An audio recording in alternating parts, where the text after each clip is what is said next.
சக்கரை பூசணிக்காய் வச்ச ஒரு தோசை எப்படி பண்ணுறதுன்னு இந்த வீடியோவில் பார்க்க போகிறோம். இதுக்கு 2 கப் பச்சரிசி, 1/4 கப் உளுந்து நல்லா க்ளீன் பண்ணிவிட்டு 3 மணி நேரம் ஊற வச்சு எடுத்திருக்கேன். சக்கரை பூசணியை நல்லா துருவி அது ஒரு 2 கப் எடுத்து வச்சுருக்கேன். ஃபஸ்ட்டு அரிசியும் உளுந்தையும் ஒரு 3/4 பதத்துக்கு அரைச்சி எடுத்துக்கலாம். இதோட இப்போ துருவி வச்ச சக்கரை பூசணியும் ஆட் பண்ணிவிட்டு நல்லா மாவாக அரைச்சி எடுத்துக்கலாம்.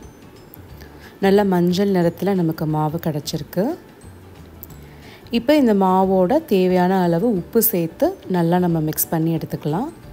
இது புளிக்க வைக்கணும்னு தேவை கிடையாது, நம்ம இன்ஸ்டண்ட்டாகவே தோசை செஞ்சுக்கலாம். இப்போ தோசைக்கல் சூடானதுக்கப்புறம் நம்ம ஒவ்வொரு தோசையாக சுட்டு எடுத்துக்கலாம். நல்லா அந்த தோசை லைட் ஸ்வீட் டேஸ்ட்டோடு இருக்கும். நம்ம ரெகுலராக செய்கிற சட்னி வெரைட்டிஸ் இல்லை குழம்பு வச்சு இந்த தோசையை சாப்பிடலாம்.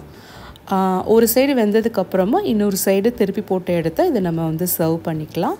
ரொம்ப டேஸ்ட் அண்ட் ஹெல்த்தியான பம்ப்கின் தோசை நீங்களும் வீட்டில் செஞ்சு பார்த்துட்டு உங்களோட கமெண்ட்ஸை நம்ம வீடியோவில் கொடுங்க. தேங்க்ஸ் ஃபார் வாட்சிங்.